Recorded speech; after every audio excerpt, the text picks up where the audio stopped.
Hi, I'm John Green. This is Crash Course World History, and today we're gonna make it rain. We're gonna talk about money, the stuff that makes the world go round. Not very good at making it rain. Mr. Green! I'm sorry, but money doesn't make the world go round. That's actually conservation of angular momentum. It's the same thing that allows, like, figure skaters to turn in circles. Look, me from the past, I know you came in 4th in physics among all C students in the entire state of Alabama in the 1994 State Academic Decathlon Tournament, but that doesn't actually make you good at science.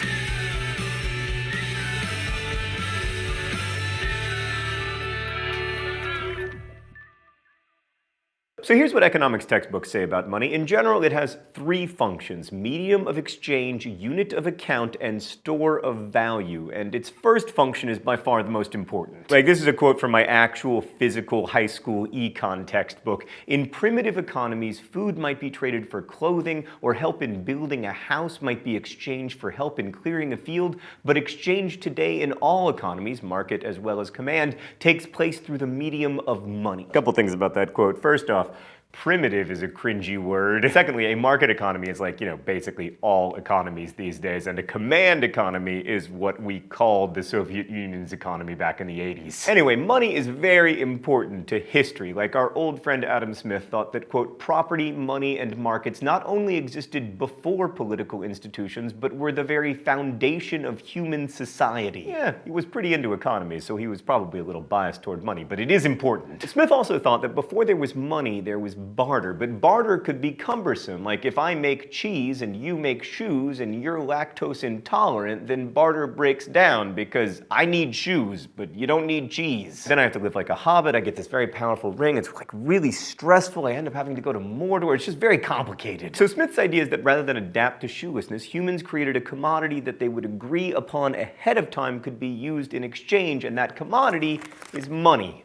Yes, these are all ones. Dan, I forgot to mention this, but you are buying lunch today. Now, we generally think of money as like coins or later bills, but the material of money is arbitrary. Smith wrote, "In all countries, however, men seem at last to have been determined by irresistible reasons to give the preference for this employment to metals above all other commodity."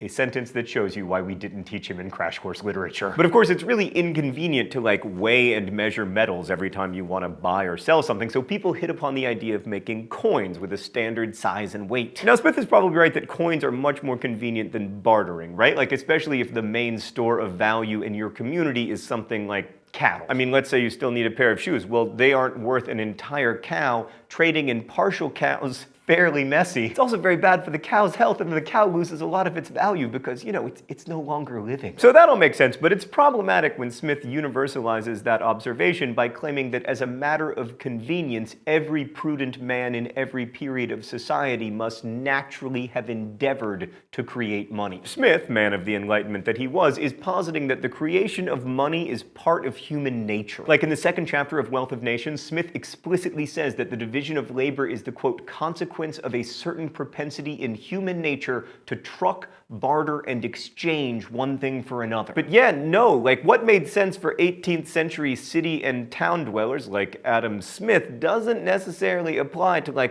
all human beings over the course of many millennia. And if you don't believe me, you can just ask anthropologists. They love to talk about this stuff. So here's the fascinating thing to me. When you look at places where the social order is not based on money, we find that people actually don't barter at all. So David Graeber's book, Debt, The First 5,000 Years, surveys the literature of anthropology and discovers that in societies without money, people don't actually barter, but they do find ways to exchange. He quotes an anthropologist named Caroline Humphrey, who concluded, "No example of a barter economy, pure and simple, has ever been described, let alone the emergence from it of money.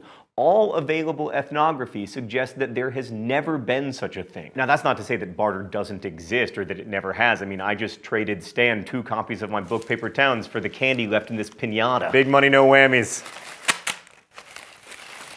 2 things of sweet tarts? Stan, that's not fair. All right, let's go to the thought bubble. So according to Graeber, barter was reserved for trade between strangers, even enemies. For most of human history, humans lived in small communities, and in those small communities, most exchange took place using forms of credit. Basically, when people know each other well, they're willing to trade with the future expectation that what one gives today will be repaid at some future date with something of roughly equivalent value. So in small localized communities, everyone is in debt to everyone else, and there's no real need of physical money like coins as a way of keeping accounts because, you remember when someone owes you 40 barrels of beer or whatever. We see this historically in the early civilizations of the Fertile Crescent, where the basic monetary unit was the shekel, and 1 shekel's weight in silver was the equivalent of a bushel of barley. Money in ancient Sumer was actually created by bureaucrats in order to keep track of resources and move things back and forth between departments, but that doesn't mean that silver actually circulated freely. Graeber writes, while debts were calculated in silver, they didn't have to be paid in silver. So while some people seem to think that money is naturally backed by precious metals, usually gold or silver, that doesn't seem to have been the case. It was enough to establish that something was worth a shekel or a fraction thereof, and then trade for something of equivalent value, wheat or whatever else, without actually having to have the shekels change hands. And this was especially helpful in economies where taxes and payments to workers were both in grain rather than money. Thanks, Thought Bubble. So first, Graeber blows our minds by telling us that Adam Smith was all wrong about money evolving from barter societies, but what about credit as the precursor to money? I mean, he's basically saying that credit cards aren't an advancement so much as they're a return to the glorious past, except instead of trust, there are like large faceless corporations with the power to sue you. So the essence of credit is debt, and at least according to Graeber, that's the glue that holds social orders together, at least if you consider debt at its heart to be about obligation. At least one of the things that binds us together as a community is the recognition that we owe our neighbors something and that they owe something to us in return. It's like keeping your lawn mowed so that you can keep your neighbor's property values high. It doesn't make sense to have a lawn. They're expensive and time-consuming, and you can't eat grass. But you take care of your lawn for the same reason your neighbors take care of theirs, out of a sense of mutual obligation. But money changes our understanding of those obligations, right? Because once we're able to put a price on our obligations, we can make them transferable, which wouldn't be possible without money. Like, for instance, it allows you to hire someone to mow your lawn for you. But Graeber argues that money, especially in the form of coinage, also made chattel slavery possible. So in West African social orders before the arrival of Europeans, money was used, but only for weddings, funerals, and other activities that cemented human relationships, and the money largely had symbolic value. But when Europeans arrived, they introduced monetized trade into the system, and in the process transformed that system. Money was no longer about transferring value to solidify relationships between individuals and families. It was about quantifying debt and also making it transferable. So Graeber's theory links money as we know it to slavery and war. Like, coins began to be used in India, China, and the soon-to-be Persian province of Lydia almost simultaneously, all around 600 BCE. And in Graeber's view, this happened because this was a period of time that saw a shift from earlier forms of honor-based warfare, like what is described in the Iliad, to a new, more state-based warfare. Armies started fighting over things like territory and resources rather than kidnapped wives. So in all three, it's time for the open letter. But first, let's see what's inside my globe today. Oh, look! It's a molten core of nickel and iron. Can you turn into coins? Oh, Stan! Look how rich I am! Virtually. Thought Bubble's clearly much better at making it rain than I am. An open letter to honor-based warfare. Dear honor-based warfare, I guess now is the time in the video that I have to tell you that I don't entirely agree with Mr. Graeber. Like with the Iliad, we were telling ourselves a story about why we went to war, right? We went to war not for resources, but for glory. Honor. Now, I don't want to sound cynical and disbelieving, but we still tell ourselves those stories. These days, the president rarely goes on TV and says, you know why we're going to go to war? We need resources. No, we still say it's about honor and ideas and standing up for the defenseless and etc. Which is all about as historically convincing as the Iliad. In short, honor-based warfare, I'm not entirely convinced that you exist.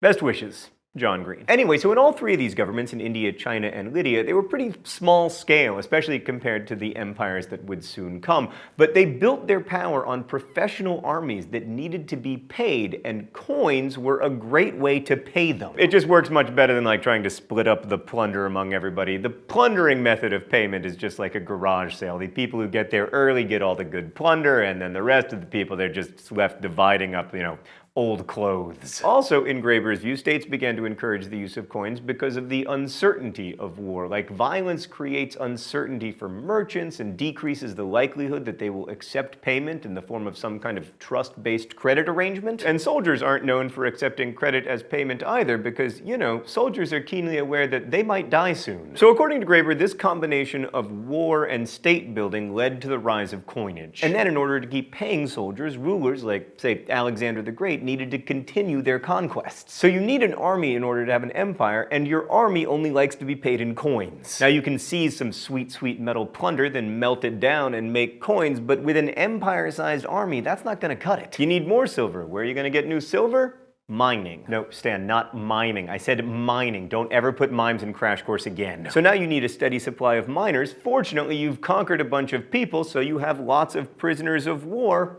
And now you have slavery. This military coinage slavery complex was described explicitly in the Arthasastra, a political guidebook written by Minister Kautilya for the Mauryan dynasty that made it clear that coins and markets sprung up above all to feed the machinery of war. He wrote, "The treasury is based upon mining, the army upon the treasury. He who has the army and the treasury may conquer the earth." And Graeber says that China followed a similar pattern. He writes, "The same fractured political landscape, the same rise of trained professional armies, and the creation of coined money largely in order to pay them." So if money is a creation of the state and its military, then it follows that when the state fails, as it did in Europe after the fall of the Western Roman Empire, coinage largely disappears. And that's exactly what happened, actually. But of course, that doesn't mean that transactions fail to take place or that trade completely disappears, but it did decline a lot. And in situations like that, people often revert to the virtual credit systems that we talked about earlier, the ones that rely more on personal connections than on, like, state enforcement. So Adam Smith's origin myth of money, that it derives from people's natural desire to make barter more convenient through the creation of a medium of exchange, really doesn't hold up to scrutiny. I mean, there are clearly examples of an alternate history where production and exchange work okay without actual coins or bills changing hands. It's kind of like today, actually. Money works as long as there is some form of trust and a way to make people meet their obligations. People used to feel obligated because failure to meet their obligations would hurt their standing in their small, localized communities, and now we meet our obligations because otherwise, like, people will take our houses or whatever. But while we have evidence that money, as we conceive of it today, isn't necessary for exchange, it is necessary, or at least very useful, for states. And I think states are probably good. Oh, maybe not. I'm not positive. I just like the internet so much. I don't think we would have the internet without states. So I want to be clear that I don't entirely buy Graeber's version of history. I might be wrong, of course, but I'm not convinced that coins necessarily lead to slavery. And I don't think that ancient slavery is really comparable to the chattel slavery that we saw in the Americas. But I do think that it's important to look at alternative points of view when it comes to history, even when you don't agree with them. It's helpful to understand that there is more than one well-argued point of view in the world. And I do think Graeber very effectively challenges the idea that human beings are like natural, rational, economic actors who wouldn't be possible without money. And in the face of overwhelming anthropological evidence, at least this much is true. Money is not the product of human nature. It's the product of human actions, like the formation of governments and markets. In short, and I know this will disappoint some of the economics majors out there, ultimately, I think my mom was right. We aren't made of money. Thanks for watching. I'll see you next week.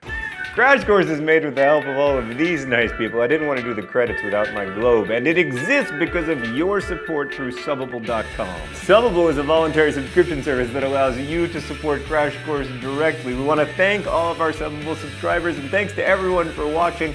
As we say in my hometown, don't forget to be awesome.